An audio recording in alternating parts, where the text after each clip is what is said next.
తెలంగాణలో ప్రతిపక్ష బీఆర్ఎస్ ఎమ్మెల్యేల తీరు ఆ పార్టీ అధిష్టానానికి ఇబ్బందికరంగా మారింది. వారం రోజుల క్రితం నలుగురు ఎమ్మెల్యేలు సీఎం రేవంత్ రెడ్డిని కలిశారు. దీంతో వారంతా పార్టీ మారుతారని జోరుగా చర్చ జరిగింది. పైగా ఆ ఎమ్మెల్యేలంతా రేవంత్ రెడ్డి ఇంటికి వెళ్లి కలవడంతో మరిన్ని అనుమానాలకు దారితీశాయి. అధిష్టానం ఆగ్రహం వారంతా ప్రెస్ మీట్ పెట్టి పార్టీ మారడం లేదని సంజాయిషీ ఇచ్చుకోవాల్సిన పరిస్థితి ఏర్పడింది. ఆ తర్వాత రాజేంద్ర నగర్ ఎమ్మెల్యే ప్రకాష్ గౌడ్ కూడా సీఎం రేవంత్ రెడ్డిని కలిశారు. ఆయన మొదటి నుంచి బీఆర్ఎస్ అధిష్టానంతో అంటి ముట్టనట్లు ఉండడంతో కాంగ్రెస్లో చేరుతారని ప్రచారం జరిగింది. ఆయన కూడా పార్టీ మారడం లేదని ఓ వీడియో రిలీజ్ చేశారు.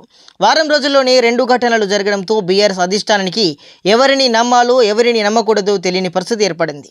అయితే ఇంతలోనే మాజీ మంత్రి మల్లారెడ్డి ప్రకటన బీఆర్ఎస్ గుండెలో రైళ్లు పరిగెత్తేలా చేస్తుంది. అభివృద్ధి కోసం సీఎంను కలిసే తప్పేంటని మల్లారెడ్డి అన్నారు. త్వరలోనే సీఎం రేవంత్ రెడ్డిని కలుస్తానని చెప్పుకొచ్చారు.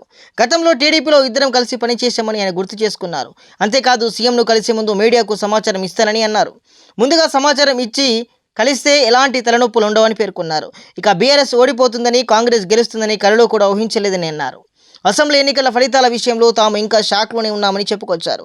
ఆ షాక్ నుంచి ఒక్కొక్కరు మెల్లగా తేరుకుంటున్నామని మల్లారెడ్డి పేర్కొన్నారు. అంతేకాదు ఎంపీ ఎన్నికలపై కూడా కీలక వ్యాఖ్యలు చేశారు. మల్కాజిగిరి ఎంపీగా పోటీ చేయాలని తనను బీఆర్ఎస్ అధిష్టానం ఆదేశించిందని చెప్పుకొచ్చారు. కానీ తనకు ఆసక్తి లేదని అన్నారు. తన కొడుకును పోటీలో దించాలని భావిస్తున్నట్లు కూడా వెల్లడించారు. కేసీఆర్కి ఈ విషయం చెప్పానని కూడా ఆయన పేర్కొన్నారు. టికెట్ ఎవరికి ఇచ్చినా బీఆర్ఎస్ గెలుపు కోసం ప్రచారం చేస్తానని కూడా పేర్కొన్నారు. ఇక్కడి వరకు బాగానే ఉన్న సీఎంను కలుస్తారనే మాట బీఆర్ఎస్ వర్గాలకు ఆందోళన గురి చేస్తుంది. పార్లమెంట్ ఎన్నికలకు ముందు ఇలాంటి పరిణామాలు పార్టీ కార్యకర్తలను రాంగ్ మెసేజ్ పంపిస్తారని అధిష్టాన వర్గాలు భావిస్తున్నాయి.